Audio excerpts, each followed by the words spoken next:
محترم ناظرین و سامعین، السلام علیکم ورحمۃ اللہ تعالی وبرکاتہ۔ باب العلم جامعہ انواریہ اور تصوف ریسرچ سینٹر کے زیر اہتمام اسلامک کتب بالخصوص قرآن و حدیث اور درس نظامی کی کتابوں کی ریکارڈنگ کا سلسلہ جاری و ساری ہے اور انشاءاللہ عز و جل جاری و ساری رہے گی۔ آج کی اس مجلس میں انشاءاللہ عز و جل ہماری یہ مجلس درس فوائد الفوائد کی ممکن ہے کہ آخری مجلس ہو، اس لیے کہ امید قوی ہے اللہ تبارک و تعالیٰ کی مدد و نصرت سے اور بزرگان دین کے فیض بالخصوص محبوب الہی علیہ رحمت و رضوان کے طفیل اس درس کا اختتام پذیر ہو جائے گا انشاءاللہ عز و جل۔ تو آئیے یہ کتاب جس کے مؤلف حضرت میر حسن اعلیٰ سجزی اور مترجم خواجہ حسن نظامی علیہم الرحمہ ہیں، افتتاح و آغاز کرتے ہیں، شروع کرتے ہیں۔ بسم اللہ الرحمن الرحیم، نحمدہ و نسلم علی رسولہ الکریم، اما بعد۔ بسم اللہ الرحمن الرحیم، 17ویں مجلس اسی سال ماہ ذی قعدہ کی 7ویں تاریخ منگل کو قدم بوسی کی دولت ہاتھ آئی۔ اولیاء حق اور لوگوں کے ساتھ ان کے کھرے معاملات، کھرے مطلب صحیح، کھرے معاملات اور پھر اس کے نتائج کا ذکر نکلا۔ نتائج یہ نتیجہ کی جمع ہے۔ اس وقت حکایت بیان فرمائی کہ نیشاپور میں ایک بزرگ تھے جنہیں ابو العباس قصاب پکارا جاتا تھا۔ ایک دفعہ ان ابو العباس کے والد کہیں سفر کو گئے، گھر میں بہت سی بھیڑیں تھیں۔ ابو العباس سے کہا کہ میرے آنے تک تم ان بھیڑوں کو کاٹ کر ان کا گوشت بیچ دینا اور روپیہ جمع رکھنا۔ القصہ، اس کے کچھ عرصے بعد ان کے والد واپس آئے تو ہڈیوں کا ایک ڈھیر دیکھا۔ بیٹے سے پوچھا کہ یہ ہڈیوں کا ڈھیر کیسا ہے؟ ابو العباس نے جواب دیا کہ بھیڑوں کی ہڈیاں ہیں جن کے بارے میں آپ نے فرمایا تھا کہ ذبح کر دینا اور گوشت بیچ دینا۔ میں نے ایسا ہی کیا۔ ان کے باپ نے کہا کہ ہڈیاں کیوں نہیں بیچیں؟ بولے لوگ میرے گوشت خریدنے آتے ہیں، میں ہڈیاں کیسے بیچوں؟ باپ ان کی اس بات سے رنجیدہ ہو گئے، یعنی خفا اور ناراض ہو گئے، اور کہا کہ تم نے یہ کیا، یعنی غضب کر دیا، میرا روپیہ برباد کر دیا، اور اسی طرح کی اور بہت سی باتیں کہیں۔ اسی درمیان ابو العباس نے پوچھا کہ آپ کا کتنے روپے کا نقصان ہوا ہے، یعنی کتنے روپے کا خسارہ اور گھاٹا ہوا ہے؟ ان کے والد نے غصے اور حقارت یعنی گری ہوئی نظر، ان کے والد نے غصے اور حقارت سے کہا کہ تم نے میرے 20,000 دینار کم کر دیے۔ ابو العباس نے جب یہ بات سنی تو دعا کے لیے ہاتھ اٹھا لیے۔ اسی وقت ایک تھیلی غیب سے ان کے ہاتھ میں آ گئی، انہوں نے اپنے باپ کے سامنے رکھ دی۔ جب اسے کھولا تو 20,000 دینار تھے۔ جب یہ حکایت پوری ہو گئی تو بندے نے عرض کی کہ جلال قصاب، قصاب اصل میں گوشت بنانے والے کو کہتے ہیں، جلال قصاب متقدمان یعنی پرانے لوگوں میں سے تھے؟ فرمایا کہ نہیں، جلال قصاب متأخران بعد کے لوگوں میں سے تھے۔ بندے نے عرض کی کہ یہ شعر من پور قصابم سخنم پوست کشندہ است، من پوست کشم ہر کے ببازار من آید۔ میں قصائی کا بیٹا ہوں، یعنی پور کے معنی اصل میں یہاں بیٹا کے معنی میں ہے۔ میں قصائی کا بیٹا ہوں، میری بات بھی چھلی چھلائی ہے، میرے بازار میں جو بھی آتا ہے میں اس کی کھال کھینچ لیتا ہوں۔ کیا جلال قصاب کا ہے؟ فرمایا ہاں۔ اس وقت فرمایا کہ دہلی میں بھی ایک قصاب تھے، اولیاء حق میں سے، نوہٹے کے قریب رہتے تھے، مخلوق ان سے نعمت حاصل کرتی تھی۔ قاضی فخر الدین ناقلہ شروع حال میں ان کے پاس بہت جاتے تھے، یہاں تک کہ ایک دفعہ ان قصاب نے پوچھا کہ تم کیا چاہتے ہو؟ قاضی فخر الدین نے کہا کہ میری تمنا ہے، میری آرزو ہے کہ قاضی یعنی جج ہو جاؤں۔ بولے جاؤ، قاضی بن جاؤ گے۔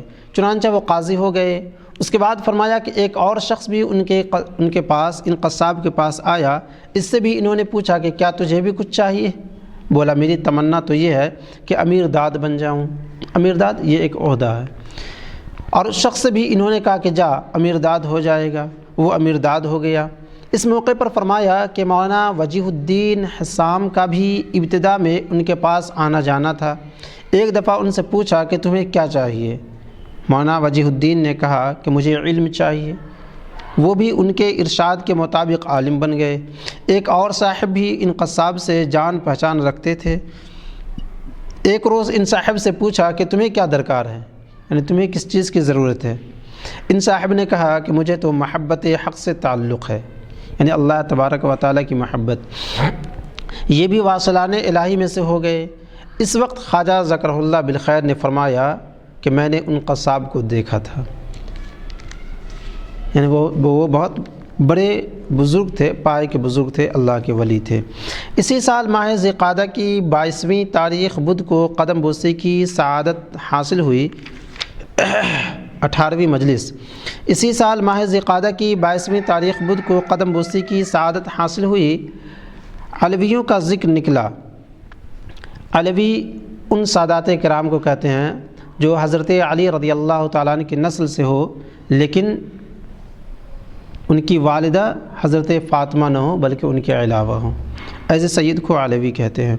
بندے کے دل میں عرصے سے ایک بات تھی، اس روز اس کو عرض کیا، اور وہ بات یہ تھی کہ بعض علویوں سے سنا گیا ہے کہ مصطفیٰ علیہ السلام نے ایک خط تحریر فرمایا تھا کہ میرے بعد اگر میرے فرزندان چاہیں، یعنی میرے لڑکے چاہیں تو مسلمانوں کو فروخت بھی کر سکتے ہیں، یعنی بیچ سکتے ہیں۔ ابو بکر صدیق یا عمر خطاب رضی اللہ تعالی عنہما نے یہ خط پھاڑ ڈالا۔ کیا یہ بات سچی ہے؟ یعنی اس طرح کی حدیث ہے؟ فرمایا کہ نہیں، یہ ذکر کسی کتاب میں نہیں آیا ہے، البتہ ان کو عزیز رکھنا اور فرزندان رسول علیہ السلام کو بزرگ سمجھنا واجب ہے۔ اس کے بعد فرمایا کہ جو کوئی آل رسول میں سے ہے، یعنی پیارے آقا صلی اللہ تعالیٰ علیہ وسلم کی اولاد، ان کے خاندان میں سے، اس سے کوئی ناشائستہ یعنی غیر مہذب، اس سے کوئی ناشائستہ بات وجود میں نہیں آ سکتی اور آتی بھی نہیں۔ اس موقع پر حکایت بیان فرمائی کہ سمرقند میں ایک صحیح نسب کے علوی سید تھے، وہ وہاں کے سید اجل یعنی سب سے بزرگ سید تھے۔ کتاب نافع انہی کی تصنیف ہے۔ الغرض ان کے گھر میں ایک لونڈی تھی، یعنی باندی۔ اس لونڈی کے ہاں ایک لڑکا ہوا۔ یہ لڑکا کم و بیش 5-6 سال کا ہوگا کہ ایک روز کوئی سقہ مشق بھر کر لایا اور پانی ڈال کر باہر چلا گیا۔ دوبارہ بھی اسی طرح پانی سے مشق بھر کر لایا۔ اس دفعہ مشق میں چھید ہو گیا تھا۔ مشق پانی پینے کے جو چمڑے وغیرہ کا بنا رہتا تھا، عام طور پر بوتل کی طرح، جو آج کل بوتل چلا ہوا ہے، تو پہلے کے زمانے میں چمڑے وغیرہ کا بنا ہوتا تھا، اس میں پانی رکھا جاتا تھا، اسے مشق کہتے ہیں۔ اس دفعہ مشق میں چھید ہو گیا تھا اور تھوڑا تھوڑا پانی ٹپک رہا تھا۔ ان بزرگ سید صاحب نے پوچھا کہ اس مشق کو کیا ہوا؟ سقہ بولا کہ اس مشق کو پانی سے بھر کر لا رہا تھا، آپ کے صاحبزادے نے ایک چھوٹی سی تیر کمان بنائی ہے، انہوں نے تیر چلایا تو اس مشق میں ذرا سا سوراخ ہو گیا۔ سید اجل نے جب یہ بات سنی تو گھر کے اندر آئے، لونڈی کو پکڑا اور تلوار کھینچ کر بولا، تجھ سے ایک بات پوچھنی چاہتا ہوں، اگر سچ مچ نہ بتائے گی تو تجھے مار ڈالوں گا، اور وہ بات یہ ہے کہ ٹھیک بتا، تو نے جو لڑکا جنا ہے یہ کس کا ہے؟ لونڈی نے پہلے تو چھپایا مگر پھر ڈر گئی اور بولی کہ یہ لڑکا میں نے فلاں غلام کا جنا ہے۔ سید اجل نے جب یہ بات سنی تو باہر آئے اور اس لڑکے کی جو 2 چوٹیاں بنا رکھی تھی انہیں ایک چوٹی کر دیا۔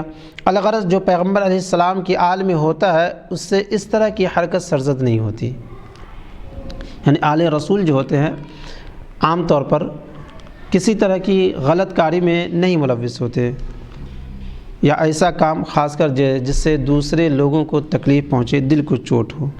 اس کے بعد دوسری حکایت بیان فرمائی کہ بدایوں میں ایک علوی سید تھے، ان کے ہاں لڑکا پیدا ہوا۔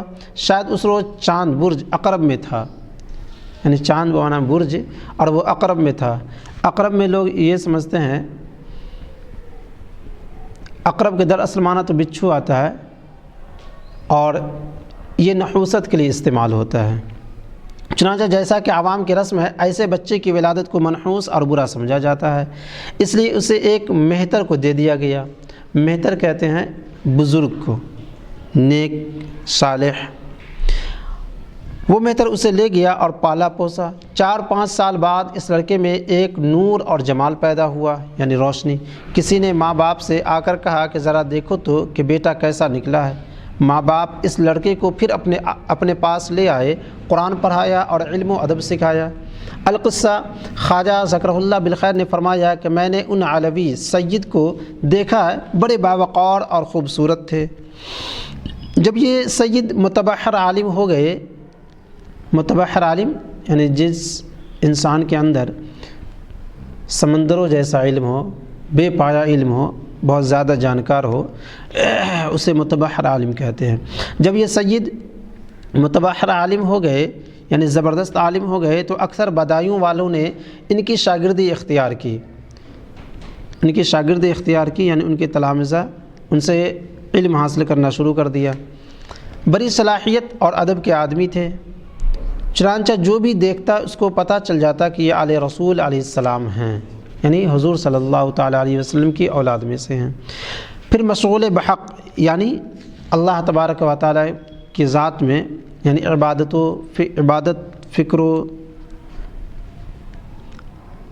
فکر میں اللہ تبارک و تعالیٰ کی یاد میں مشغول ہو گئے۔ پھر مشغول بحق درویشوں کا ذکر آیا۔ فرمایا کہ میں نے بدر الدین اسحاق رضی اللہ تعالیٰ عنہ سے سنا، وہ فرماتے ہیں کہ ایک دفعہ کوئی صوفی شیخ الاسلام فرید الدین قدس اللہ سرہ العزیز کی خدمت میں آیا۔ بڑا عجیب درویش تھا، رات دن مشغول بحق رہتا، یعنی ہمیشہ اللہ تبارک و تعالیٰ کی عبادت میں لگا رہتا۔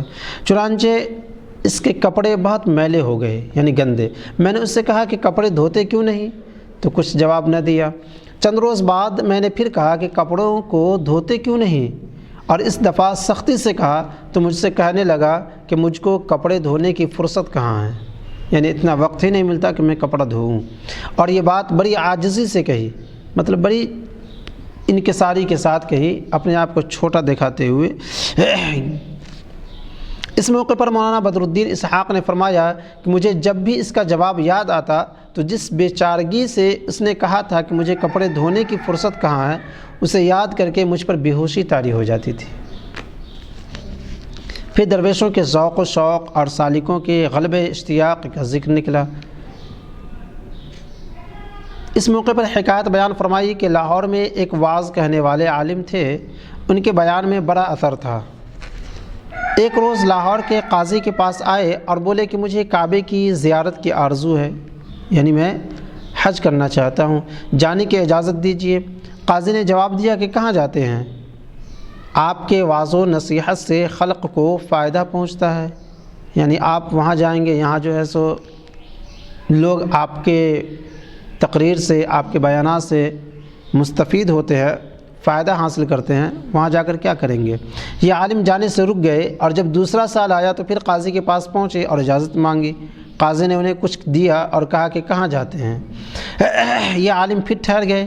تیسرے سال پھر قاضی کے پاس آئے اور کہنے لگے کہ مجھ پر کعبے کا اشتیاق بہت غالب ہے، یعنی بہت زیادہ خواہش ہے کہ میں کعبے کی زیارت کروں، جانے کی اجازت دیجیے۔ اس دفعہ قاضی نے کہا اجی حضرت، اگر آپ پر کعبے کا اشتیاق واقعی غالب ہوتا تو نہ اجازت مانگتے نہ مشورہ کرتے، بس چل پڑتے۔ اس موقع پر خواجہ ذکرہ اللہ بالخیر نے زبان مبارک سے ارشاد کیا کہ در عشق مشورت نیست، یعنی عشق میں مشورہ نہیں ہوتا۔ 19ویں مجلس۔ اسی سال ماہ مبارک ذی الحجہ کی 11ویں تاریخ اتوار کو قدم بوسی کی دولت تک رسائی ہوئی، کشف و کرامت کا ذکر نکلا۔ ارشاد ہوا کہ اب سے پہلے اندرپت میں ایک خاتون تھیں، انہیں بی بی فاطمہ سام کہتے تھے، بڑی صلاحیت والی اور بزرگ بوڑھی ہو گئی تھی۔ میں نے ان کو دیکھا تھا، بڑی بزرگ خاتون تھیں، ہر چیز کے حسب حال خوب شعر پڑھتی تھیں۔ ان کے 2 مصرے مجھے یاد ہیں، اور وہ 2 مصرے یہ ہیں: ہم عشق طلب کنی و ہم جاں خواہی، ہر دو طلبی ولی میسر نہ شود، یعنی عشق کے بھی طلبگار ہو اور جان بھی چاہتے ہو، یعنی عشق بھی چاہتے ہو اور جان بھی باقی رکھنا چاہتے ہو، دونوں مانگتے ہو مگر دونوں میسر نہ ہوں گے۔ اس موقع پر فرمایا کہ شیخ نجیب الدین متوکل رحمۃ اللہ علیہ کو ان بی بی فاطمہ رحمۃ اللہ علیہا سے بڑی محبت تھی، جیسے منہ بولے بھائی بہن میں ہوتی ہے۔ کتنی راتیں گزرتی کہ شیخ نجیب الدین کو فاقہ ہوتا اور ان کی وجہ سے ان کے گھر والے بھی فاقے سے ہوتے۔ اکثر ایسا ہوا کہ جب فاقے کی رات گزر گئی تو دوسرے روز صبح بی بی فاطمہ رحمۃ اللہ علیہ نے ایک بڑی روٹی 1 من کی یا آدھے من کی کسی کے ہاتھ جلدی سے شیخ نجیب الدین کے پاس بھجواتی۔ یہاں پر 1 من یا آدھا من کی روٹی، تو جیسا کہ 1 من میں نے بتایا بھی تھا اور یہ حقیقت بھی ہے کہ 40 kg کو 1 من کہتے ہیں، لیکن 1 من کی روٹی یا آدھے من کی روٹی سے مراد یہاں پر وہ من ہے جو ابھی جو 40 kg کو 1 من کہتے ہیں، تو اس زمانے میں اس وقت 40 kg کا 1 من نہیں ہوا کرتا تھا، 40 سیر کا نہیں ہوتا تھا، بلکہ ممکن ہے کم کا رہا ہو، وگرنہ 40 kg یا 20 kg کی روٹی بنا کر دینا، 1 روٹی، یہ بہت مشکل نظر آ رہا ہے۔ تو کسی کے ہاتھ جلدی سے شیخ نجیب الدین کے پاس بھجواتی تھیں اور کہتی تھیں کہ رات کو ان کے ہاں فاقہ تھا، ایک دفعہ اسی طرح روٹی بھجوائی تھی تو شیخ نجیب الدین نے خوش طبعی کے طور پر کہا تھا کہ اے اللہ، جس طرح اس عورت کو ہمارے حال سے آگاہ کرتا ہے، شہر کے بادشاہ کو بھی آگاہ کر دے تاکہ وہ کوئی برکت والی بڑی چیز بھیجے۔ پھر تبسم فرمایا اور کہا کہ بادشاہوں کو یہ صفائی قلب کہاں میسر کہ انہیں خبر ہو جائے۔ یعنی ان کی دعا اپنی جگہ پر صحیح ہے، لیکن یہ فرماتے ہیں کہ بادشاہ وغیرہ کا دل اتنا صاف کہاں ہوتا ہے کہ وہ اس طرح کی غیب کی باتیں، ایک طرح سے غیب ہی ہے، تو اس طرح کی کسی کی حقیقت حال بادشاہ کے دل پر منکشف ہو جائے، یہ مشکل نظر آ رہا ہے، یہ ممکن ہی نہیں ہے۔ ہاں البتہ وہ بی بی فاطمہ چونکہ اس کا دل صاف و شفاف ہے، اس لیے اس پر منکشف ہو گیا کہ یہ خواجہ صاحب جو ہے شیخ نجیب الدین فاقہ رہتے ہیں اکثر، اس لیے وہ روٹی بھیج دیا کرتی تھیں۔ اس کے بعد خواجہ ذکر اللہ بالخیر نے فرمایا کہ میں ایک دفعہ ان بی بی فاطمہ کے سامنے بیٹھا تھا، مجھ سے مخاطب ہو کر بولی کہ ایک شخص ہے، اس کی ایک لڑکی ہے، اگر تم اس لڑکی کی مانگ رکھو تو اچھا ہو۔ خواجہ ذکر اللہ بالخیر فرماتے ہیں کہ میں نے جواب دیا کہ ایک دفعہ میں شیخ الاسلام فرید الدین قدس اللہ سرہ العزیز کی خدمت میں تھا، وہاں ایک جوگی بھی حاضر تھا۔ ذکر نکلا کہ بعض فرزند جو بے ذوق پیدا ہوتے ہیں، یہ اس وجہ سے ہے کہ لوگ مباشرت یعنی بیوی سے جو تعلق رکھتے ہیں تو لوگ مباشرت کا وقت نہیں جانتے۔ اس کے بعد جوگی نے کہنا شروع کیا کہ مہینے میں 30 دن ہوتے ہیں یا 29، ہر روز کی ایک خاصیت ہے۔ مثلا اگر پہلے روز ہم بستری کریں گے تو فرزند ایسا ہوگا، اور اگر دوسرے روز کریں گے تو ایسا ہوگا۔ اسی طرح ہر روز کے لیے اس نے ایک حکم متعین کیا یعنی مقرر کیا۔ جب یہ جوگی اپنی بات پوری کر چکا تو خواجہ ذکر اللہ بالخیر فرماتے ہیں کہ میں اس سے ان سب دنوں کا اثر پوچھنے لگا اور جوگی ہر روز کی تفصیل بیان کرنے لگا۔ میں نے ان سب دنوں کو یاد کر لیا، پھر جوگی سے کہا کہ ذرا دھیان سے سنو اور دیکھو کہ میں نے ٹھیک یاد کیا ہے۔ جب میں نے یہ بات کہی تو شیخ فرید الدین قدس اللہ سرہ العزیز نے میری طرف رخ کر کے فرمایا کہ تم ان چیزوں کے بارے میں کیوں پوچھتے ہو جو ہرگز تمہارے کام نہیں آئیں گی۔ خواجہ ذکر اللہ بالخیر فرماتے ہیں کہ جب میں نے یہ حکایت بی بی فاطمہ سے کہی تو بولی کہ میں سمجھ گئی کہ کیا بات ہے۔ پھر فرمایا کہ ہاں تم نے اچھا کیا کہ اس لڑکی کو قبول نہ کیا، میں نے بھی اس شخص کا دل رکھنے کو کہا تھا۔ 20ویں مجلس اسی سال ماہ ذی الحجہ کی 19ویں تاریخ پیر کو دست بوسی کی سعادت حاصل ہوئی۔ انہی دنوں محافلوں میں سے ایک شخص نے دشمنی کا دروازہ کھولا تھا۔ دشمنی کا دروازہ کھولا مطلب دشمنی مول لے لیا، اختلاف واقع ہو گیا اور سما کی ممانعت میں نامناسب باتیں کہی تھیں اور سخت عداوت ظاہر کی تھی یعنی دشمنی۔ خواجہ ذکر اللہ بالخیر نے زبان مبارک سے فرمایا کہ خدائے تعالی الد الخصام کو دشمن سمجھتا ہے۔ الد الخصام مطلب زبردست جھگڑالو، جو زیادہ جھگڑا کرنے والا ہو۔ خدائے تعالی الد الخصام کو دشمن سمجھتا ہے اور الد الخصام ہوتا ہے جو سخت دشمنی پیدا کرے۔ اس کے بعد سما کے باب میں یہ فائدہ بیان فرمایا کہ جب چند چیزیں موجود ہوں اسی وقت سما سنا جاتا ہے۔ سما اس وقت لوگ سنتے ہیں جب چند چیزیں موجود ہوں، اور وہ چند چیزیں کیا ہے؟ مسمع، مسموع، مستمع اور اعلی سماع۔ اس موقع پر اس تقسیم کی تشریح فرمائی اور ارشاد کیا کہ مسمع گویہ ہے، مسمع یعنی سنانے والا وہ ایسا آدمی ہونا چاہیے جو مرد ہو، عمر رسیدہ نہ ہو یعنی بوڑھا نہ ہو، بچہ نہ ہو اور عورت نہ ہو۔ مسموع یہ ہے کہ جو کچھ گایا جائے وہ ہزل اور فحش نہ ہو یعنی غلط نہ ہو، اور مستمع جو کچھ سنا جائے وہ حق کے لیے سنا جائے، یعنی جس چیز کو ہم سن رہے ہیں وہ حق کے لیے ہو، اپنے دل لگی کے لیے یا اس سے لطف اندوزی یا انٹرٹینمنٹ کے لیے نہ ہو، بلکہ یاد حق کے لیے ہو، اور وہ یاد حق سے مملوء یعنی بھرپور ہو۔ اور اعلی سماع وہ مزامیر یعنی جو ساز باز ہوتے ہیں باجا، اور اعلی سماع وہ مزامیر ہیں جیسے چنگ و رباب، اور اسی طرح کی چیزیں وہ درمیان نہیں ہونی چاہیے، ایسا سماع حلال ہے۔ یعنی اگر چنگ و رباب یا مزامیر وغیرہ اس طرح کی چیزیں نہ ہوں، اور پھر سماع جو پیچھے تعریف گزری کہ سننے میں یاد حق، سننے سے میں مقصد یہ ہو کہ وہ یاد حق میں مشغول ہوتا ہو، اور گانے والا نہ ہی عورت و بچہ ہو اور نہ ہی بوڑھا ہو بلکہ نوجوان مرد ہو، اور گانے والا بھی نیک آدمی ہو، تو پھر اس طرح کا سماع جائز ہے،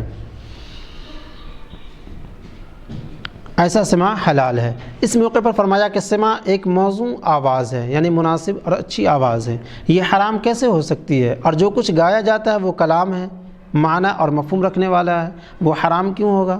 دوسرے، قلب کی تحریک ہے، یعنی جب سماع کی محفل ہوتی ہے تو دل جو ہے سو حرکت کرنے لگتا ہے، یعنی وہی وجد و کیفیت اور سرور کی حالت میں آ جاتا ہے، ایک عجب سی بے چینی پیدا ہو جاتی ہے، یعنی اللہ تبارک و تعالیٰ کی یاد میں وہ بندہ مست ہو جاتا ہے۔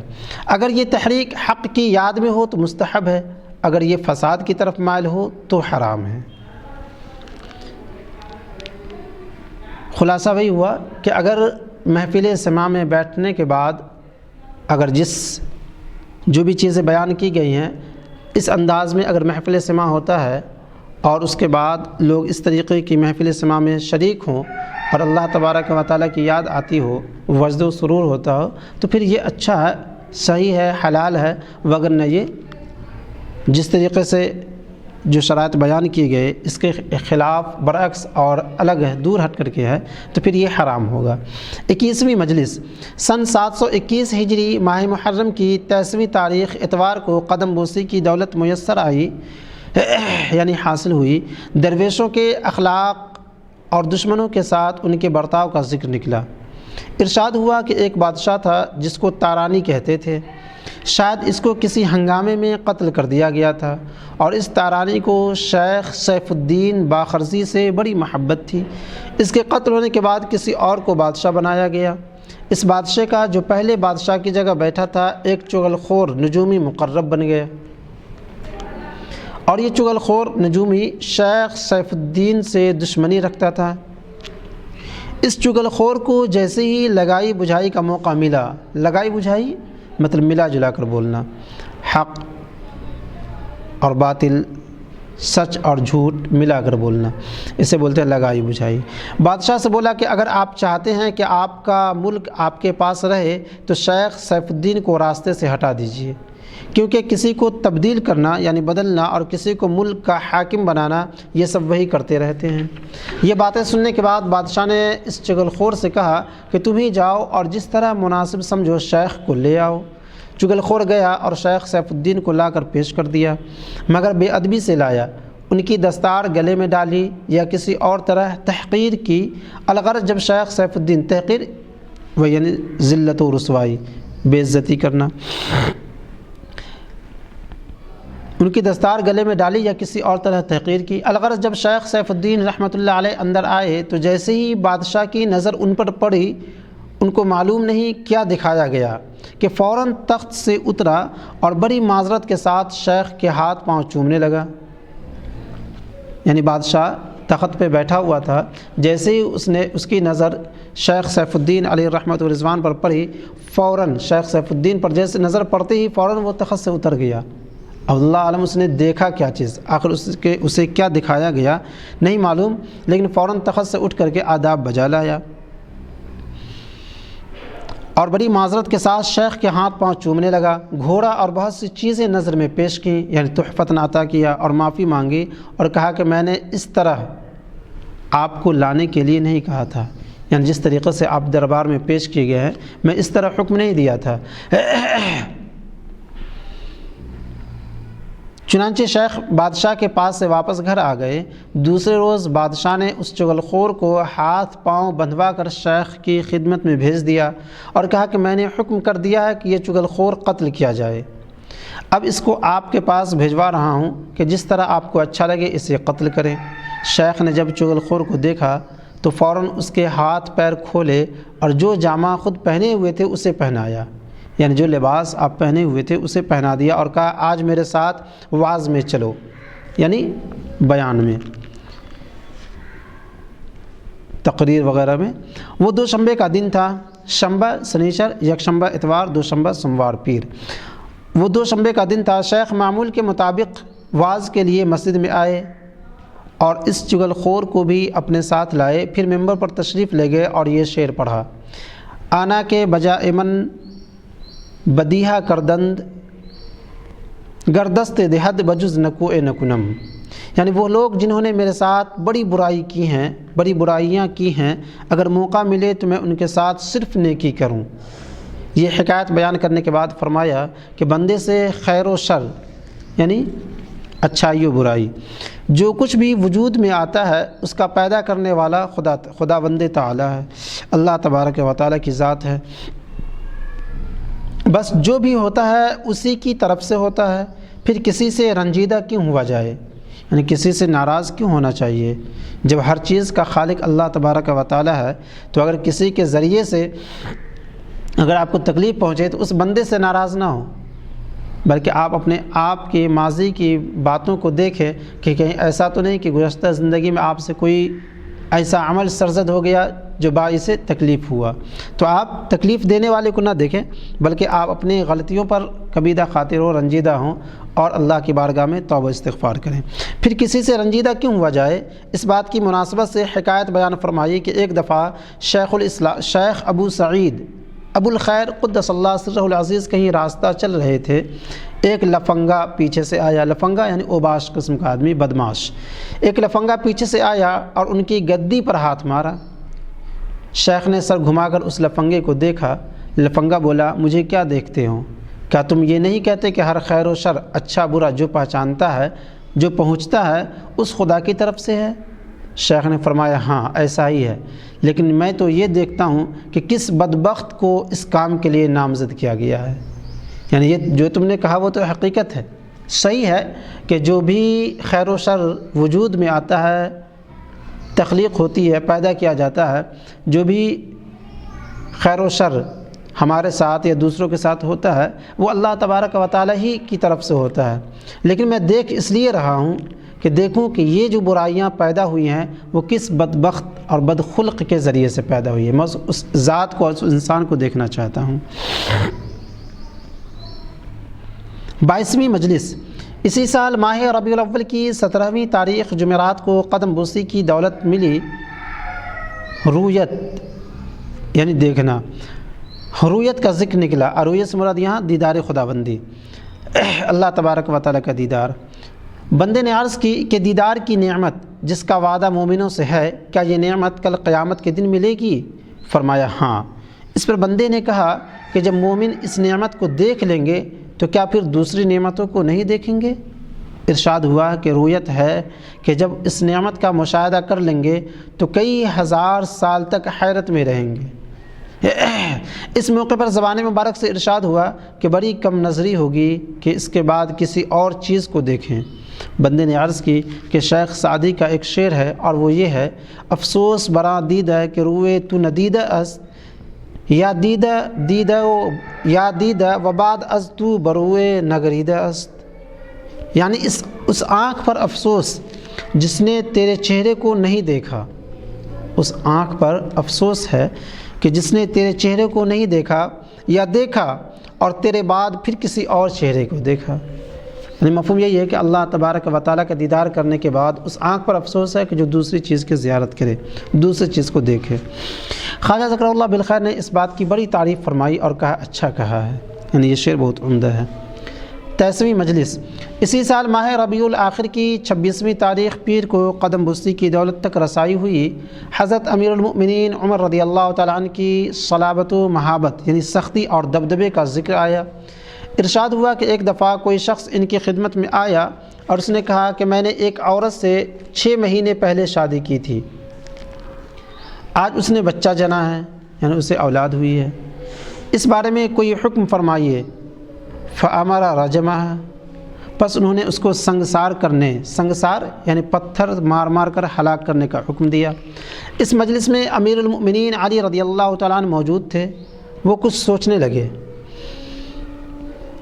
امیر المؤمنین عمر رضی اللہ تعالیٰ عنہ نے علی رضی اللہ تعالیٰ عنہ سے مخاطب ہو کر کہا کہ ما تقول، آپ اس بارے میں کیا فرماتے ہیں؟ علی نے کہا جب حضرت عزت نے یعنی اللہ تبارک و تعالیٰ نے قرآن میں یہ فرمایا ہے کہ وَحَمْلُهُ وَفِصَالُهُ 30 شَهْرًا، یعنی بچے کے حمل کی مدت اور اس کے دودھ پلانے کی مدت 30 مہینے ارشاد ہوئی ہے۔ 30 مہینہ یعنی 2.5 سال، پس 2 سال کی مدت تو دودھ پلانے کی ہوئی، اس لیے یہ بھی درست ہوگا کہ حمل کی مدت 6 مہینے ہو۔ اس کے بعد عمر رضی اللہ تعالیٰ عنہ نے وہ حکم منسوخ فرما دیا اور کہا کہ لولا علی لہلک عمر، یعنی اگر علی نہ ہوتے تو عمر ہلاک ہو جاتا۔ ایک اور حکایت بیان فرمائی کہ ایک دفعہ کوئی عورت عمر رضی اللہ تعالیٰ عنہ کے سامنے آئی اور بولی اے امیر المؤمنین، مجھے زنا سے حمل ہے، زنا یعنی غلط کاری کی وجہ سے حمل ہے۔ عمر رضی اللہ تعالیٰ عنہ نے امر برجمها، عمر رضی اللہ تعالیٰ نے اس کی سنگساری کا حکم دے دیا۔ یہاں بھی حکم فرمایا کہ اس عورت کو سنگسار کر دیا جائے، یعنی پتھر مار مار کر ہلاک کر دیا جائے۔ امیر المؤمنین علی رضی اللہ تعالیٰ عنہ اس مجلس میں بھی موجود تھے۔ فرمایا کہ اس حکم پر غور کر لینا چاہیے۔ عمر بولے کیسے؟ علی نے کہا کہ اگر گناہ کیا ہے تو اس عورت نے کیا ہے، جو بچہ اس کے پیٹ میں ہے اس نے کون سا گناہ کیا ہے؟ یعنی غلطی تو اس عورت کی ہے، اس بچے کی تو نہیں ہے۔ اس کے بعد امیر المؤمنین عمر رضی اللہ تعالیٰ عنہ نے فرمایا کہ اس عورت کی بچہ ہونے تک نگرانی رکھی جائے۔ اس وقت بھی یہی الفاظ زبان مبارک پر لائے کہ لولا علی لہلک عمر، کہ اگر علی نہ ہوتے تو عمر ہلاک ہو جاتا۔ اس کے بعد اسلام کی نگہبانی کا خیال جو عمر رضی اللہ تعالیٰ عنہ کے دل میں تھا، یعنی حفاظت، نگہبانی یعنی حفاظت، اس کے بارے میں حکایت بیان فرمائی کہ ایک دفعہ کسی شاعر نے نظم میں امیر المؤمنین عمر رضی اللہ تعالیٰ عنہ کی مدح یعنی تعریف کی تھی، اور اس نظم میں واعظ و نصیحت کے طور پر بھی ایک شعر کہا تھا۔ اس کا ایک مصرع یہ ہے کف الشیب والاسلام للمرء ناہیہ، بڑھاپا اور اسلام آدمی کو گناہوں سے روکنے کے لیے کافی ہیں۔ شیب یعنی بڑھاپا، والاسلام و اسلام، للمرء ناہیہ آدمی کے لیے کیا ہے؟ گناہوں سے روکنے کے لیے کافی ہیں۔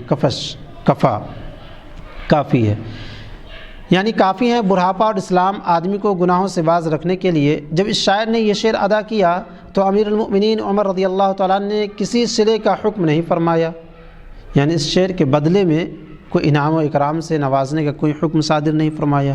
شاعر بولا کہ میں نے مدح کہی ہے، آپ عطیہ کیوں نہیں دیتے؟ یعنی میں نے تعریف کی ہے، کچھ عطیہ تو دے دیتے۔ عمر نے جواب دیا کہ تو نے بڑھاپے کو اسلام پر مقدم کر رکھا ہے نا، کف الشیب والاسلام، تو نے شیب کو اسلام پر مقدم یعنی پہلے کر دیا ہے، اور اس وجہ سے میں تمہیں کچھ نہیں عطا کروں گا، ہے نا۔ اگر اسلام کو مقدم رکھتا تو ضرور تجھ کو کوئی چیز دیتا۔ یہاں سے شعر کی حکایت نکلی۔ بندے نے عرض داشت کی کہ زبان مبارک سے بارہا سنا گیا ہے کہ قرآن پڑھنا شعر کہنے پر غالب رہنا چاہیے، یعنی زیادہ کوشش یہ رہے کہ آپ کی زبان سے قرآن پاک کی تلاوت ہو، شعر زیادہ نہ ہو۔ مخدوم کے فرمان کی برکت سے بندہ روزانہ یہ امید رکھ کر قرآن پڑھتا ہے کہ جو کچھ کہا جا چکا ہے یعنی کلام، اور جو کلام ہوگا اس سے بھی انشاءاللہ توبہ کر لی جائے گی۔ یعنی جو اس سے پہلے میں نے اشعار کہے ہیں، کلام پیش کیے ہیں، نظم وغیرہ، تو اس سے میں کوشش کروں گا کہ زیادہ نہ ہو، اور اگر اس سے زیادہ میری دلچسپی بڑھے گی تو میں اس سے توبہ کر لوں گا۔ یہ عرضداشت پسند فرمائی گئی۔ اس موقع پر بندے نے عرض کی کہ وَالشُّعَرَاءُ يَتَّبِعُهُمُ الْغَاوُونَ، گمراہ لوگ شعراء کی پیروی کرتے ہیں، کہ معنی بھی یہی ہوں گے کہ شاعروں کی پیروی کرنے والے گمراہ ہیں؟ یعنی کیا ایسا ہے کہ جو لوگ شعراء کی یعنی شاعروں کی پیروی کرتے ہیں کیا وہ گمراہ ہیں؟ اور زبان مبارک سے بارہا سنا گیا ہے کہ یہ حدیث ہے اِنَّ مِنَ الشِّعْرِ لَحِکْمَةٌ، کہ شعر میں حکمت ہوتی ہے، بے شک بعض شعروں میں حکمت ہوتی ہے۔ پس جب اہل شعراء اہل حکمت ہیں تو جو لوگ ان کی پیروی کرے وہ گمراہ کیوں؟ ارشاد ہوا کہ وہ شعراء جو ہزل اور حشو یعنی بیہودہ اور فضول اور ہجو کہتے ہیں ان کی پیروی کرنے والے کے لیے حکم ہے۔ والشعراء یتبعون الغاوون، کہ جو شعراء کی پیروی کرتے ہیں وہ کیا ہے؟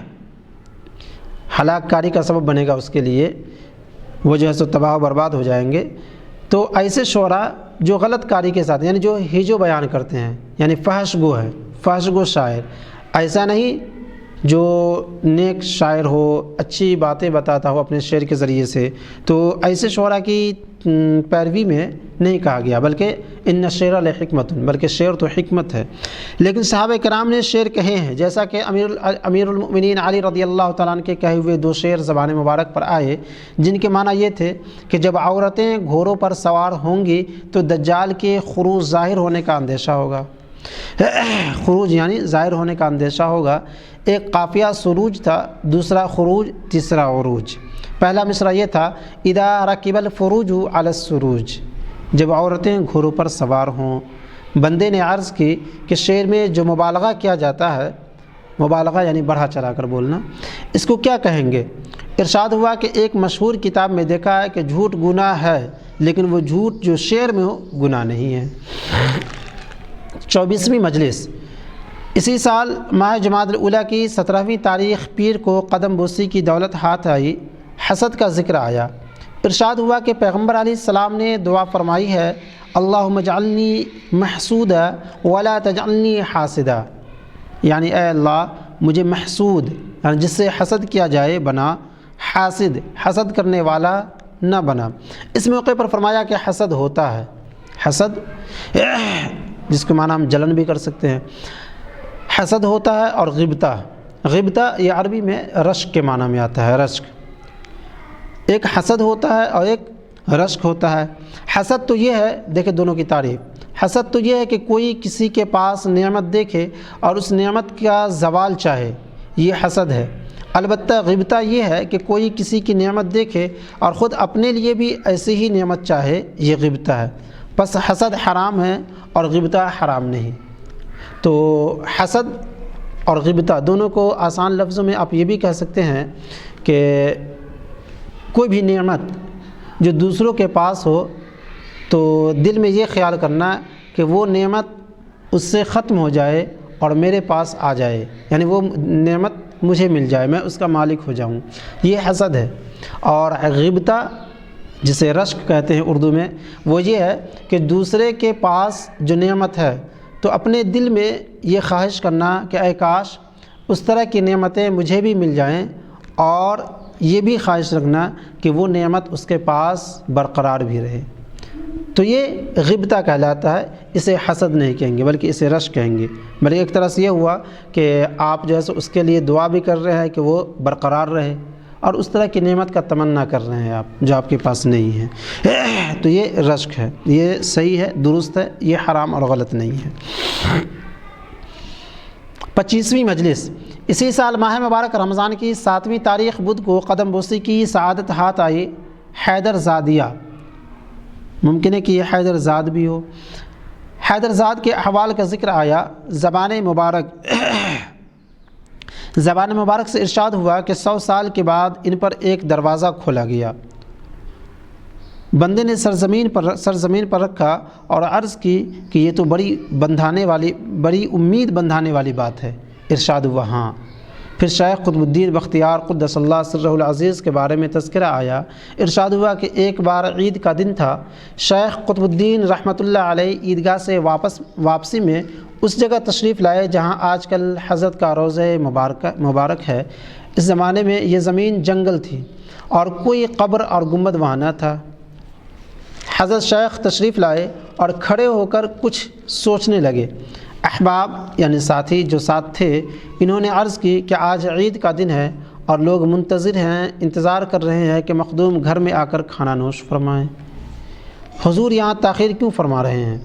شیخ نے فرمایا کہ مجھے اس زمین سے دلوں کی خوشبو آتی ہے۔ اسی وقت اس زمین کے مالک کو طلب کیا گیا۔ شیخ نے اس زمین کو اپنے ذاتی مال سے خرید لیا اور وہاں اپنے دفن ہونے کا حکم فرمایا۔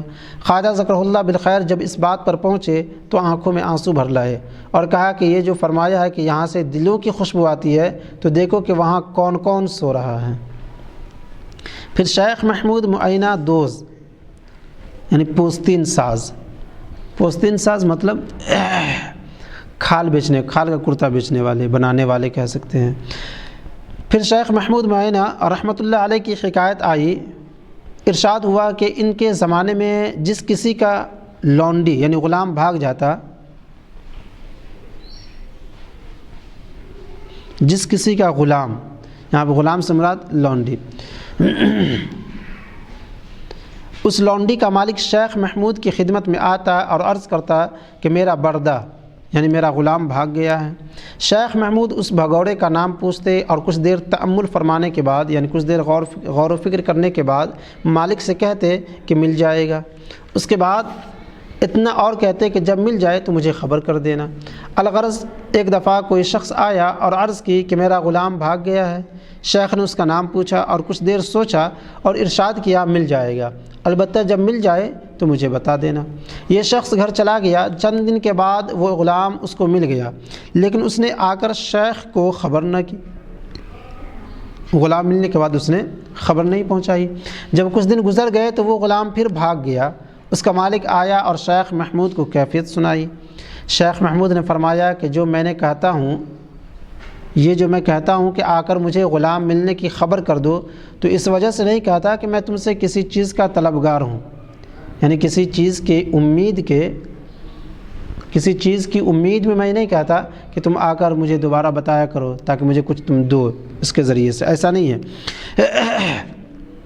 میں تو اس وجہ سے کہتا ہوں جب مجھے خبر کر دی جاتی ہے کہ غلام مل گیا تو میرے دل پر سے بوجھ اتر جاتا ہے۔ اب تم جانو اور تمہارا کام۔ خواجہ ذکرہ اللہ بالخیر جب اس بات پر پہنچے تو تبسم فرمایا یعنی مسکرایا اور ارشاد کیا کہ شیخ محمود نے غلام کے مالک سے کہا کہ جب تم کو غلام مل گیا تھا اور تم نے وعدہ کیا تھا کہ مل جائے گا تو خبر کر دوں گا، پھر بھی خبر نہ کی، اس دفعہ جو بھاگا ہے تو ملے گا نہیں۔ پھر شیخ الاسلام فرید الدین قدس اللہ سرہ العزیز کی حکایت آئی۔ فرمایا کہ ایک دفعہ 5 درویش یعنی 5 فقیر شیخ کی خدمت میں پہنچے۔ وہ بڑے سخت اور بد مزاج درویش تھے،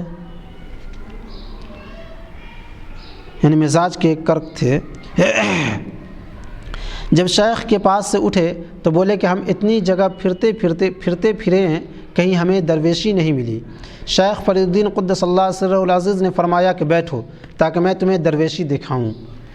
انہوں نے ہٹ دھرمی سے کام لیا، ہٹ دھرمی مطلب ڈھیٹ پن، اکڑ پن، اور روانہ ہو گئے۔ شیخ نے فرمایا کہ جاتے تو ہو مگر بیابان کے راستے نہ جانا، یعنی جنگل کے راستے سنسان، دوسرے راستے سے جانا۔ انہوں نے شیخ کے ارشاد کے خلاف کیا اور بیابان کی راہ لی۔ شیخ نے کسی کو ان کے پیچھے دوڑایا کہ تفتیش کرو کہ وہ کس راستے سے گئے ہیں۔ تفتیش یعنی تحقیق، جستجو، تلاش، حقیقت کو جاننے کے لیے سرچ۔ خبر لائی گئی کہ وہ بیابان کے راستے گئے ہیں۔ شیخ نے جب یہ سنا تو ہائے ہائے کر کے اس طرح رونے لگے جیسے کوئی کسی کا ماتم کرتا ہے۔ اس کے کچھ دیر بعد خبر آئی کہ ان 5 کو باد سموم یعنی لو، تیز دھوپ کی وجہ سے جو گرم ہوا چلتی ہے، باد سموم لو لگی۔ 4 آدمی تو اسی جگہ ہلاک ہو گئے۔ ایک شخص کسی کنویں تک پہنچ گیا اور بہت پانی پی گیا، وہ وہاں ہلاک ہوا۔ اس درمیان خواجہ ذکرہ اللہ بالخیر نے جو پلنگ پر تشریف فرما تھے، حاضرین سے معذرت فرمائی اور کہا کہ مجھے ذرا پیر کی تکلیف ہے، اسی سبب سے چارپائی پر بیٹھا ہوں، آپ لوگ برا نہ مانیے گا۔ سب حاضرین نے دعا کی اور کہا کہ آپ سلامت رہیں، کیونکہ ہماری زندگی بھی آپ کی زندگی سے متعلق ہے۔ بندے کو یہ شعر یاد آیا، عرض کیا، جانے جہانیاں توے دشمن جان بود کسے، اے ہما دشمنان تو دشمن جان خویشتن، یعنی تم سارے جہان کی جان ہو، وہ شخص خود اپنی جان ہی کا دشمن ہو سکتا ہے، میں تو یہ کہتا ہوں کہ آپ کے سارے دشمن خود اپنی جان کے دشمن ہیں۔ خواجہ ذکر اللہ بالخیر کو اس قصیدے کا مطلع یاد تھا، وہ زبان مبارک پر آیا، دوشے صبوحی بزد بلبلے مست در چمن، از خوشی صبوحیش گلے بدرید پیرہن۔ کل مست بلبل نے صبوحی یعنی صبح کی شراب، یہاں مراد بلبل کی راگنی ہے جو بلبل اپنی آواز میں گاتی ہے۔ کل مست بلبل نے صبوحی کو چھیڑا، یعنی صبح کی شراب، یعنی مراد بلبل کی راگنی کو چھیڑا، اور اس کی صبوحی سے کھل کر گلاب کے پھول نے اپنا پیراہن چاک کر دیا، یعنی پھاڑ ڈالا، کلی کھل کر پھول ہو گئی، چاک سے مراد کلی کھل جانا۔ پھر خواجہ فرید الدین عطار رحمۃ اللہ علیہ کی حکایت آئی کہ شیخ جلال الدین تبریزی طیب اللہ ثراہ نے خواجہ فرید الدین عطار رحمۃ اللہ علیہ کو نیشاپور میں دیکھا تھا۔ شاید انہوں نے کبھی شیخ بہاؤالدین زکریہ رحمۃ اللہ علیہ سے بیان کیا کہ میں نے خواجہ فرید الدین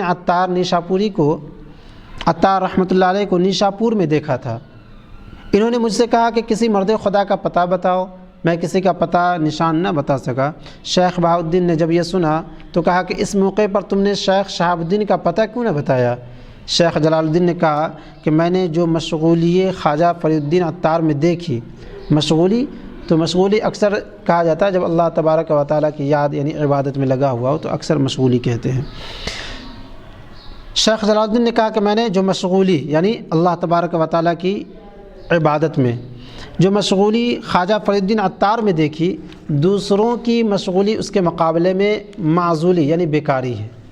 اس درمیان خواجہ ذکر اللہ بالخیر نے فرمایا کہ میں نے ایک بوڑھے آدمی کو دیکھا، اس نے کہا کہ میں نے خواجہ فرید الدین عطار کو دیکھا تھا، وہ شروع میں بڑے پریشان قدم مطلب آوارہ گرد، ادھر ادھر گھومتے رہتے تھے، وہ شروع میں بڑے پریشان قدم تھے۔ اس موقع پر خواجہ ذکر اللہ بالخیر نے فرمایا، جب عنایت حق کا عمل دخل ہو جاتا ہے تو پھر ایسی ہی باتیں ہوتی ہیں۔ اس کے بعد ان کے انتقال کے بارے میں حکایت بیان فرمائی اور کہا کہ وہ شہید ہوئے ہیں، اور ایسا ہوا کہ کفار یعنی تاتاری نیشاپور پہنچ گئے تھے اور حضرت 70 مریدوں کے ساتھ قبلے کے سامنے اس انتظار میں بیٹھے تھے کہ کافر آ کر انہیں شہید کر دیں۔ اسی دوران کافر آ پہنچے اور تلوار چلانے اور ان کو مارنے لگے۔ اس وقت خواجہ فرید الدین عطار رحمۃ اللہ علیہ نے جب یہ دیکھا کہ ان کے مریدوں کو قتل کیا جا رہا ہے تو بولے کہ یہ کیسی قہاری کی تلوار ہے، قہار ظلم ڈھانے والا، اور یہ کیسی جباری کی تلوار ہے یعنی جبر کرنے والا۔ لیکن جب خود ان کو مارنے لگے تو اس وقت ارشاد ہوا کہ یہ کیسا کرم ہے اور یہ کیسی نوازش ہے اور یہ کیسا احسان ہے۔ پھر خواجہ حکیم ثنائی آپ کے نام کے ساتھ ثنائی لگایا جاتا ہے۔ ثنائی اصل میں بلندی کو کہا جاتا ہے یا روشنی کو، دونوں معنی آتا ہے۔ پھر خواجہ حکیم ثنائی طیب اللہ ثراہ کی حکایت نکلی، فرمایا کہ شیخ سیف الدین باخرزی نور اللہ مرقدہ بارہا فرماتے کہ میں ثنائی کے ایک قصیدے کا مسلمان کیا ہوا ہوں۔ ایک عزیز حاضر تھے، انہوں نے ان کے قصیدے میں سے ایک شعر پڑھا اور ایسا ظاہر کیا جیسے یہ شعر اسی قصیدے کا ہے۔ جو شعر ان عزیز نے پڑھا یہ تھا، برسرے طور ہوا تنبور شہوت میزنی، عشق مرد لن ترانی راہ بدی خاری مجو۔ خواہشات کے کوہ طور پر بیٹھے نفسانیت کا تنبورہ بجا رہے ہو، لن ترانی والے مرد حضرت موسیٰ علیہ السلام کے سے عشق کی طلبگاری ایسی خاری سے نہ کرو۔ اس کے بعد خواجہ ذکر اللہ بالخیر نے زبان مبارک سے فرمایا کہ یہ شعر اس شعر سے متصل ہے یعنی ملا ہوا ہے۔ کون سے شعر سے؟ یہ خار پائے را عیارانے ای درگاہ را، در کف دست عروس مہد عماری مجو۔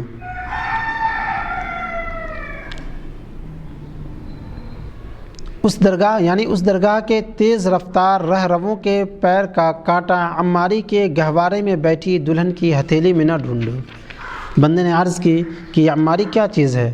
فرمایا کہ جس چیز کو لوگ عماری کہتے ہیں اس کی نسبت عمار نامی ایک شخص سے ہے۔ اور یہاں عماری سے مراد وہ بھی لفظی معنی تو عماری کا یہ آتا ہے جو اونٹ یا ہاتھی پر جو ہودج وغیرہ بنائے جاتے ہیں بیٹھنے کا، جس پر بیٹھ کر سواری کرتے ہیں، یہ عماری اس کی بنائی ہوئی ہے۔ لوگ اس عماری کو انباری کہتے ہیں۔ ان اشعار کی مناسبت سے جنہیں پڑھا گیا، فرمایا کہ شیخ سیف الدین باخرزی رحمۃ اللہ علیہ بارہا فرماتے کہ اے کاش ہوا مجھے وہاں اڑا کر لے جائے جہاں سنائی کی خاک ہے، یا سنائی کی خاک اڑا لائے کہ میں اس کو سرما بناؤں۔ 26ویں مجلس۔ اسی سال ماہ مبارک رمضان کی 14ویں تاریخ بدھ کو ہاتھ چومنے کی دولت ہاتھ آئی۔ قاضی منہاج سراج علیہ الرحمۃ والرضوان اور ان کے وعظ کی لذت کا ذکر آیا، یعنی چاشنی کا۔ فرمایا کہ میں ہر پیر کو ان کے وعظ میں ناغہ کیے بغیر جاتا تھا، کیونکہ ان کے وعظ میں بڑی راحت ہوتی تھی۔ ارشاد ہوا کہ ان کے تقریر کے بارے میں اور ان کے قاریوں کے بارے میں گویا کان زبان حال سے یوں کہتے تھے کہ تو ذیلب سخن کشا دی ہم خلق بے زباں شد، تو برہ کرم خرام کر دی کہ ہما دید ہا رواں شد، یعنی بات تمہارے ہونٹوں سے نکلی اور ساری مخلوق بے زبان یعنی گونگ ہو کر رہ گئی، تم کسی راہ چلے اور ساری نگاہیں ساتھ ساتھ اٹھنے لگیں۔ اس موقع پر فرمایا کہ ایک روز میں ان کے وعظ میں ذوق کے مارے ایسا بے خود ہوا گویا میں مردہ ہوں یا کیا ہو گیا ہے۔ اس سے پہلے میں نے اپنے آپ کو کسی سماع یعنی قوالی میں یا حال کے دوران ایسا نہیں پایا تھا جس طرح اس محفل میں پایا، اور یہ بات اس سے پہلے کی ہے کہ میں شیخ کی جناب سے وابستہ ہوا تھا، یعنی مرید ہونے سے پہلے کی بات ہے۔ اس کے بعد فرمایا کہ ایک دوست نے ان سے کہا تھا کہ تم صرف قضا یعنی ججی کے لائق نہیں ہو، تم تو اس لائق ہو کہ شیخ الاسلام بنو۔ اس کے بعد اولیاء اور ابدال اور اوتاد کا ذکر آیا۔ بندے نے عرض کی کہ میں نے بھی ابھی ایک صوفی وضع شخص سے ایسی بات سنی ہے جس سے میرے دل پر بڑا بوجھ ہے۔ ارشاد ہوا کہ کیا بات ہے؟ بندے نے عرض کی کہ اس شخص نے یہ کہا کہ عالم قائم ہے، کہ عالم قائم ہے، یعنی عالم جو قائم ہے وہ کس بنا پر، وہ آگے بتا رہے ہیں۔ اس شخص نے یہ کہا کہ عالم قائم ہے کل مخلوق میں برکت سے قطب کی جو ایک ہے، یعنی اس قطب کی برکت سے عالم قائم ہے جو کل مخلوق میں برکت ہے، یعنی تمام مخلوق میں جو برکتیں مل رہی ہے وہ قطب سے، اور اسی قطب کی وجہ سے دنیا قائم ہے۔ نیز آگے دیکھیں، اور اوتاد کی جو 4 فرد ہیں، اور ابدال کی جو 40 ہیں، اور اولیاء کی جو 400 افراد ہیں۔ اور غالباً اس طرح کی احادیث سے بھی تذکرہ ملتا ہے کہ دنیا جو قائم ہے وہ 40 ابدال کی وجہ سے، جو 400 اولیاء وغیرہ ہیں، اس طرح کی حدیثیں بھی ہیں۔ چنانچہ کل مخلوق میں برکت سے قطب کی جو ایک ہے، اور اوتاد کی جو 4 فرد ہیں، اور ابدال کی جو 40 ہیں، اور اولیاء کے جو 400 افراد ہیں۔ ہوتا یہ ہے کہ جب قطب مر جاتا ہے تو اوتاد میں سے ایک شخص اس کی جگہ بیٹھ جاتا ہے، اور ابدال میں سے ایک اوتاد کی جگہ، اور جو اولیاء ہیں ان میں سے ایک ابدال کی جگہ، اور عام لوگوں میں سے ایک شخص اولیاء کی جگہ لے لیتا ہے۔ فرمایا یہ بات اس طرح نہیں ہے جس طرح تم کہہ رہے ہو، بلکہ اس طرح ہے کہ جب ان 400 اشخاص میں سے جو اولیاء ہیں ایک شخص کم ہو جاتا ہے تو پھر کسی اور کو داخلہ نہیں ملتا، یعنی ان 400 میں سے اگر جو ایک ولی کم ہو جائے تو کسی غیر کا اس میں دخول نہیں ہوتا ہے، اس میں اندر نہیں آ سکتا، وہ 399 افراد رہ جاتے ہیں، اور اگر ان میں سے بھی ایک کم ہو جاتا ہے تو 398 اشخاص رہ جاتے ہیں۔ یہ امکان نہیں ہوتا کہ کوئی اس کے بعد ان 400 افراد میں داخل ہو جائے جو اولیاء ہیں، کیونکہ ولایت کا دروازہ بند کر دیا گیا ہے۔ جب خواجہ ذکر اللہ بالخیر نے یہ بات سنی تو فرمایا نہیں، ولایت کی 2 قسمیں ہیں، ایک ولایت ایمان اور دوسری ولایت احسان۔ ولایت ایمان تو یہ ہے کہ جو بھی مومن ہے وہ ولی ہو سکتا ہے۔ اس موقع پر یہ آیت یاد دلائی، اللہ ولی الذین آمنوا یخرجہم من الظلمات الی النور، یعنی اللہ ان لوگوں کا ولی دوست ہے جو ایمان لائے اللہ پر، جو ایمان لائے انہیں اندھیروں سے نکال کر نور یعنی روشنی کی طرف لاتا ہے۔ البتہ ولایت احسان یہ ہے کہ کسی کو کوئی کشف اور کرامت اور عالی مرتبہ حاصل ہو جائے۔ تو خلاصہ کلام یہ ہوا کہ یہاں سے ولایت کا دروازہ مطلق بند نہیں ہوا، بلکہ ولایت 2 طرح کی ہوتی ہے، ایک ولایت عام ایک ولایت خاص۔ ولایت عام یعنی عام مومن ہیں، اور ولایت خاص جس کے اندر کشف و کرامت والی ہوتی ہیں۔ 27ویں مجلس بدھ ماہ سفر کی 4 تاریخ سن 722 ہجری دست بوسی کا شرف حاصل ہوا۔ مشائخ کا ذکر فرما رہے تھے۔ بندے نے عرض کی کہ سیدی احمد کیسے آدمی تھے؟ ارشاد ہوا کہ بڑے بزرگ آدمی تھے، وہ عرب کے رہنے والے تھے، اور عرب کی رسم ہے کہ کسی کا بزرگی سے تذکرہ کرتے ہیں تو اسے سیدی یعنی میرے آقا کہتے ہیں۔ سیدی کے معنی ہوتا ہے میرے، سید سردار، آقا سیدی یا کے معنی میرا، سیدی میرے آقا۔ اس کے بعد فرمایا کہ وہ شیخ حسین منصور حلاج کے زمانے میں تھے رحمۃ اللہ علیہما۔ جب حسین منصور کو جلایا گیا اور ان کی راکھ دریائے دجلہ کے پانی میں بہائی گئی تو سیدی احمد نے اس میں سے تھوڑا سا پانی جس میں راکھ موجود تھی بطور تبرک لیا اور پی گئے، یعنی برکت کے طور پر لیا اور پی گئے۔ وہ ساری برکتیں اس وجہ سے تھیں، یعنی ان کے اندر جو برکتیں تھی اسی بزرگ کی راکھ والا پانی پینے کی وجہ سے۔ 28ویں مجلس اسی سال ماہ سفر کی 17ویں تاریخ منگل کو دست بوسی کی دولت میسر آئی۔ درویشوں کے اعلیٰ اور اچھے اخلاق کا ذکر نکلا۔ ارشاد ہوا کہ ایک رات کوئی چور شیخ احمد نہر والی علیہ رحمت و رضوان کے گھر میں گھس آیا، اور یہ شیخ احمد جلاہے تھے۔ چور سارے گھر میں پھرا مگر اسے کچھ نہ ملا۔ واپس جانا چاہتا تھا کہ شیخ احمد نے آواز دی اور قسم دی کہ ذرا ٹھہر جاؤ۔ پھر اپنے کرگھے میں ہاتھ ڈالا اور جو دھاگا تانے بانے میں تھا اس سے 7 گز کپڑا بنا جا چکا تھا، وہ 7 گز کپڑا دھاگے سے الگ کیا اور چور کی طرف پھینک کر کہا کہ لے جاؤ۔ چور نے کپڑا اٹھایا اور چلا گیا۔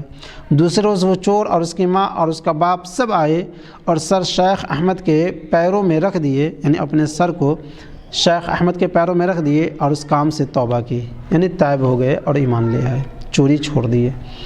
29ویں مجلس اسی سال ماہ مبارک ربیع الاول کی 6 تاریخ اتوار کو قدم بوسی کی سعادت ہاتھ آئی۔ اس روز بندہ اپنے اقربا یعنی قریبی اقربا میں سے ایک چھوٹے بچے کو ساتھ لے گیا تھا، کیونکہ اس بچے کو کبھی کبھی ایک خیال ستاتا تھا، اللہ بہتر جانتا ہے کہ آسیب پری تھا یا کوئی اور چیز۔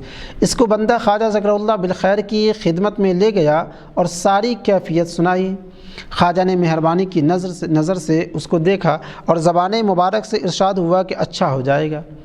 اس بات کی مناسبت سے حکایت بیان فرمائی کہ بخارا میں ایک بچہ تھا جس کو پریوں کا گروہ یا کوئی جن ستایا کرتا تھا۔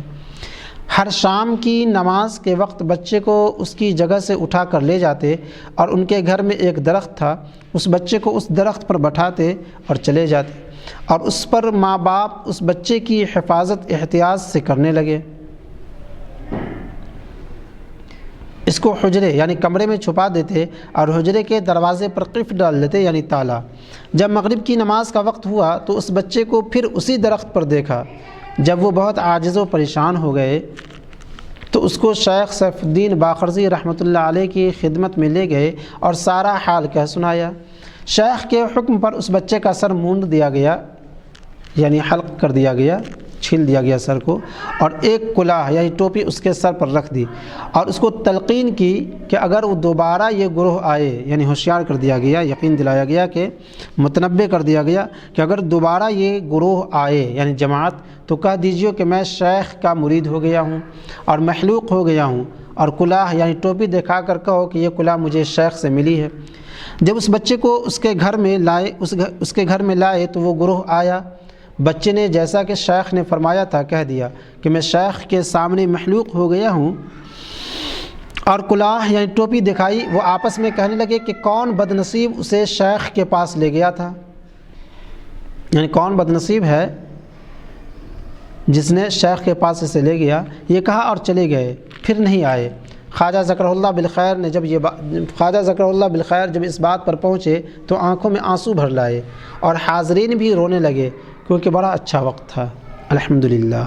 اس کے بعد شیخ سیف الدین باقرضی رحمۃ اللہ علیہ کی حکایت بیان فرمائی کہ شروع زمانے میں جب کہ وہ جوان تھے، مشائخ اور اہل فقر کے بڑے دشمن تھے۔ یوں کہہ لے کہ بزرگان دین جو اہل مشائخ میں سے تھے پیروں کے بہت زیادہ بڑے دشمن تھے، واز کہتے اور واز میں اس گروہ کو بہت برا بھلا کہتے۔ چنانچہ یہ خبر شیخ نجم الدین کبریٰ قدس اللہ سرہ العزیز کو پہنچائی گئی۔ شیخ نجم الدین نے فرمایا کہ مجھے ان کے واز میں لے چلو۔ خدمتگار جو حاضر تھے انہوں نے عرض کی کہ ان کے واز میں جانا مصلحت کے خلاف ہے، وہ درویشوں اور مشائخ کو بہت برا کہتے ہیں، ایسا نہ ہو کہ شیخ کے سامنے بھی کوئی بدتمیزی کریں، یعنی برے طریقے سے پیش آئیں۔ ہر چند اس بارے میں بہت کچھ کہا گیا، مگر شیخ نجم الدین نے فرمایا کہ نہیں، مجھے ان کے واز میں ضرور لے چلو۔ جب بہت تقاضا کیا گیا تو انہیں شیخ سیف الدین کے واز میں لے آئے۔ شیخ نجم الدین کبریٰ مجلس میں آ کر بیٹھے ہیں۔ شیخ سیف الدین نے جب شیخ نجم الدین کو دیکھا تو جو برا بھلا کہا کرتے تھے اور زیادہ کہنا شروع کیا۔ ہر چند وہ نامناسب باتیں کہتے، شیخ نجم الدین سر ہلاتے اور آہستہ سے کہتے، سبحان اللہ، یہ جوان کیسی قابلیت رکھتا ہے۔ القصہ، جب شیخ سیف الدین ممبر پر سے اترے تو شیخ نجم الدین بھی مجلس واز میں سے اٹھے اور باہر آنے لگے۔ جب مسجد کے دروازے کے قریب پہنچے تو سر گھمایا اور کہا کہ ابھی تک یہ صوفی نہیں آیا۔ اسی وقت شیخ سیف الدین خلقت میں سے نعرہ مارتے اور خلقت اور کپڑے پھاڑتے آئے اور شیخ نجم الدین کے پیروں میں گر پڑے۔ شیخ شہاب الدین سہروردی رحمۃ اللہ علیہ بھی اس مجمع میں موجود تھے، وہ بھی آئے اور شیخ نجم الدین کے قدموں میں گر پڑے۔ پھر دونوں شیخ نجم الدین کے مرید ہو گئے۔ کہتے ہیں کہ جب شیخ نجم الدین قدس اللہ سرہ العزیز مسجد سے گھر چلے تو شیخ سیف الدین پیدل دائیں طرف چل رہے تھے اور شیخ شہاب الدین بائیں طرف۔ الغرض، اس روز ان دونوں نے شیخ نجم الدین کبریٰ سے بیعت کی اور محلوق ہوئے، یعنی سر منڈایا۔ اس وقت شیخ نجم الدین نے شیخ سیف الدین سے کہا کہ تمہارے نصیب میں دنیا کا حصہ پورا ہوگا اور آخرت میں اس سے بھی زیادہ، اور شیخ شہاب الدین سے کہا کہ تم کو بھی دنیا و آخرت میں راحت ملے گی، یعنی آرام ملے گا، سکون ملے گا، خوشی ملے گی، لیکن شیخ سیف الدین کا حصہ زیادہ ہوگا۔ خواجہ ذکر اللہ بالخیر نے فرمایا کہ جب شیخ نجم الدین مسجد سے گھر روانہ ہوئے تو شیخ سیف الدین دائیں طرف پیدل چلے اور شیخ شہاب الدین بائیں طرف۔ اسی طرح شیخ سیف الدین نے شیخ کے دائیں پاؤں سے موزہ اتارا اور شیخ شہاب الدین نے بائیں پاؤں سے، اور یہ مشائخ کا ایک اشارہ ہے کہ اس کے بعد شیخ سیف الدین سے کہا کہ تم بخارا جاؤ اور وہاں رہو، تم کو بخارا کی ولایت دی۔ شیخ سیف الدین نے عرض کی کہ وہاں علماء بہت ہیں اور ان کا اہل معرفت اہل فقر کے ساتھ تعصب اور مخالفت معلوم ہی ہے، میرا کیا حال ہوگا؟ شیخ نجم الدین نے کہا تمہارا کام جانا ہے، باقی ہم جانے، یعنی تم چلے جاؤ، انشاءاللہ کسی طرح کی کوئی دقت و پریشانی نہیں ہوگی۔ 30ویں مجلس اسی سال ماہ ربیع الآخر کی 6 تاریخ منگل کو دست بوسی کی دولت میسر آئی۔ شیخ احمد ابو اسحاق گازرونی کی حکایت نکلی۔ فرمایا کہ ان کا نام شہریار تھا اور ابو اسحاق کنیت یا لقب۔ پھر ان کی کیفیت بیان فرمائی کہ وہ جلاہے تھے، ایک گاؤں میں رہتے تھے۔ شاید ایک دفعہ بچپن کے دنوں میں سوت تان رہے تھے۔ شیخ عبداللہ خفیف قدس اللہ سرہ العزیز ان کے پاس سے گزرے اور نگاہ ڈالی تو معلوم نہیں ان کی پیشانی میں کیا دیکھا کہ ابو اسحاق سے بولے آؤ میرے مرید ہو جاؤ۔ ابو اسحاق حیران رہ گئے اور کہا کہ میں کیا جانوں مرید کس طرح ہوتے ہیں۔ شیخ عبداللہ نے کہا کہ تم میرے ہاتھ پر ہاتھ رکھو اور کہو کہ میں آپ کا مرید ہوتا ہوں۔ ابو اسحاق نے ایسا ہی کیا، شیخ کا ہاتھ تھاما اور مرید ہو گئے۔ پھر پوچھا کہ میں کیا کروں؟ شیخ عبداللہ نے فرمایا کہ جو کچھ کھاؤ اس میں دوسروں کا بھی کچھ حصہ رکھو۔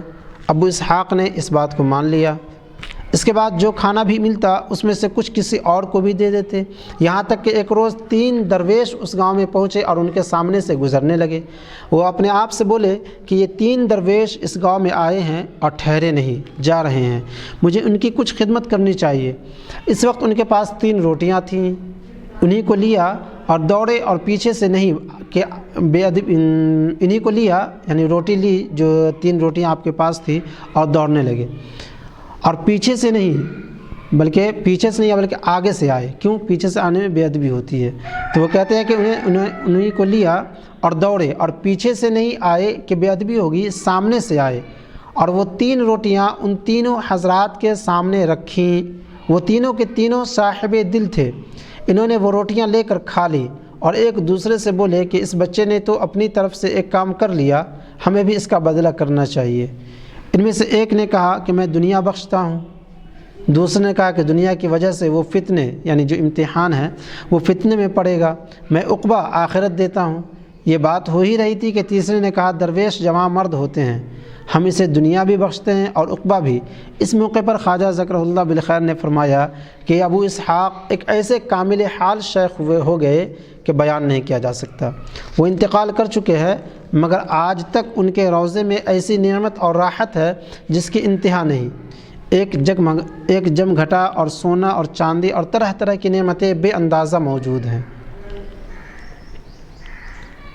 پھر شیخ احمد معشوق علیہ رحمت و رضوان کی حکایت آئی، ارشاد ہوا کہ وہ ایک دفعہ عین چلے کے جارے میں آدھی رات کو اپنے گھر سے باہر نکلے اور بہتے پانی میں جو ہلاکت کی جگہ تھی ٹھہر گئے اور کہنے لگے اے اللہ، میں یہاں سے باہر نہیں نکلوں گا جب تک تو یہ نہ فرمائے کہ میں کون ہوں، یعنی میں اس وقت تک کھڑا رہوں گا جب تک کہ تو نہیں بتائے گا کہ میں کون ہوں۔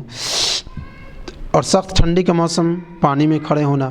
انہوں نے ایک آواز سنی کہ تو وہ ہے کہ کل قیامت کے دن بہت سے لوگ تیری شفاعت کے ذریعے دوزخ سے رہائی پائیں گے۔ شیخ احمد بولے میں اس پر بس نہیں کروں گا۔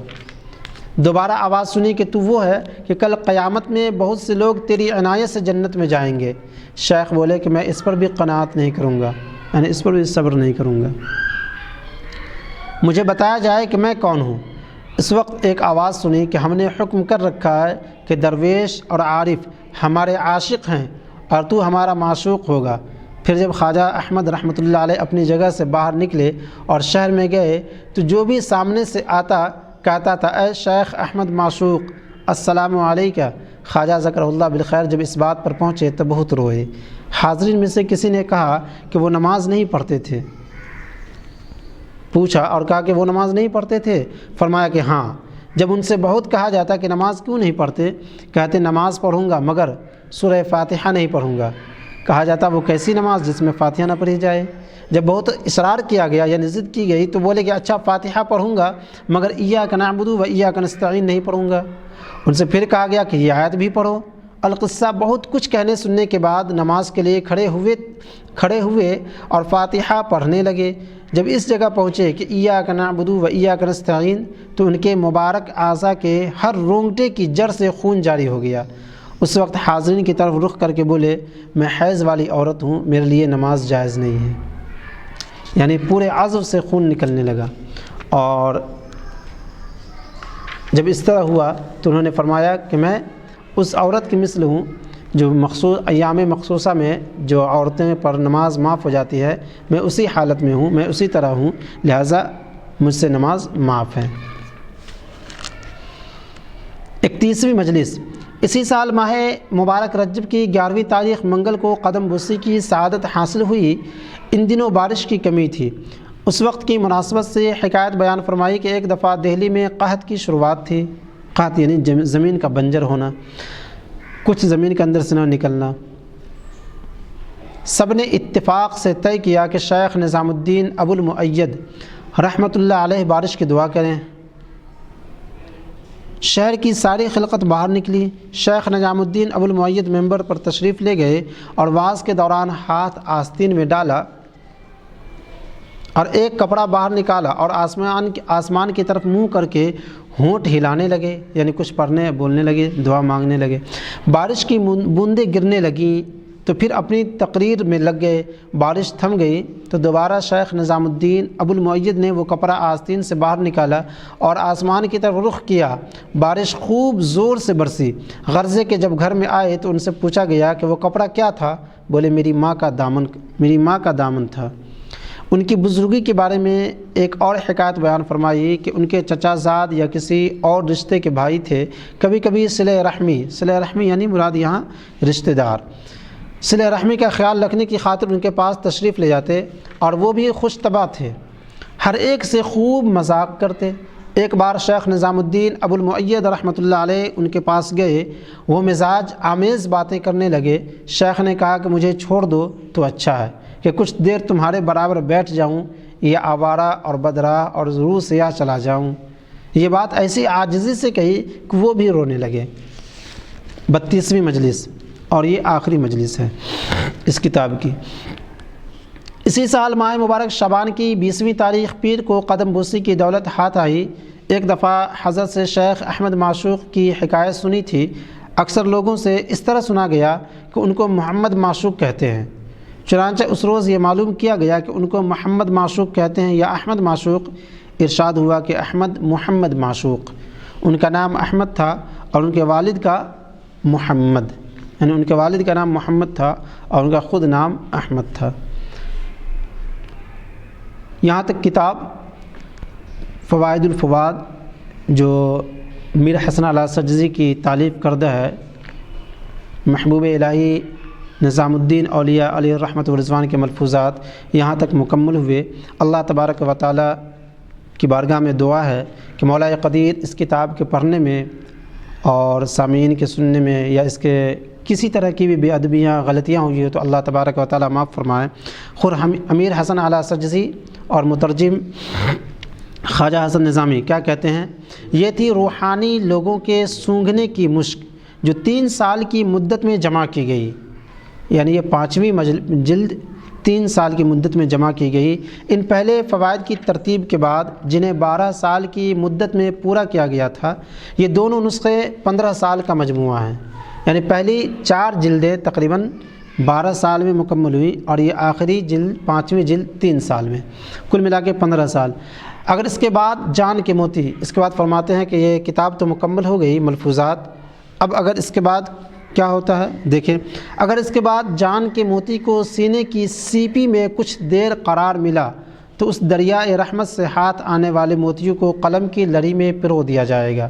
یعنی اگر اس کے بعد بھی اگر جان کے موتی، یعنی نظام الدین اولیاء جو میرے پیر و مرشد ہیں، ان کے موتی یعنی الفاظ وہی ملفوظات اگر سننے کا موقع ملا تو سینے کی سیپی میں، سینہ یعنی اپنے سینے میں، جو مراد وہ کہنا چاہ رہے ہیں کہ سی پی اس لیے کہہ رہے ہیں کہ چونکہ سی پی میں موتی جو ملتا ہے، موتی جو چھپنے کی جگہ، موتی کے جو رہنے کی جگہ ہے وہ سی پی ہے، اور سی پی یہ سیپ سے بنا ہے۔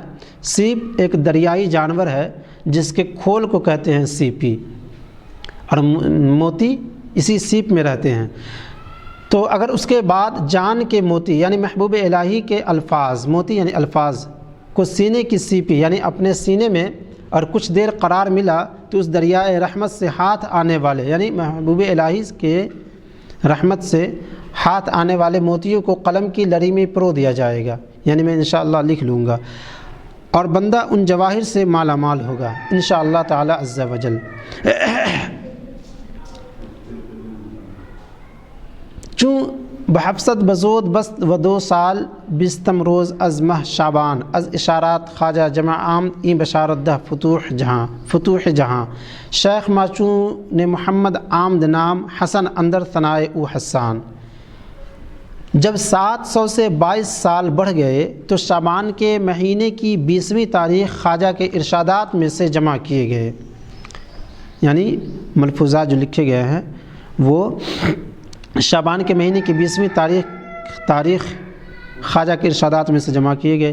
یہ ملفوظات جو سارے جہاں کی کشود کی خوشخبری ہیں، یعنی یہ جو ملفوظات ہیں میر حسن علی سجزی کہنا چاہ رہے ہیں کہ یہ ملفوظات کے ذریعے سے پورے جہان کو فتح کیا جا سکتا ہے، چونکہ میرے شیخ کیوں وجہ بیان فرما رہے ہیں کہ چونکہ میرے شیخ میرے پیر کا نام محمد ہے اور حسن اس کی ثنا کرنے میں حسان ہے، یعنی پیارے آقا صلی اللہ تعالیٰ علیہ وسلم کے ایک شاعر مدح کرنے والے، ان کی تعریف کرنے والے حسان تھے، تو جس طریقے سے پیارے آقا صلی اللہ تعالیٰ علیہ وسلم کے ایک تعریف کرنے والے حسان تھے، اسی طریقے سے میں بھی اپنے پیر کا حسن ہوں، اس لیے کہ ہمارے پیر کا نام بھی محمد ہے اور میں ان کی تعریف کرتا ہوں۔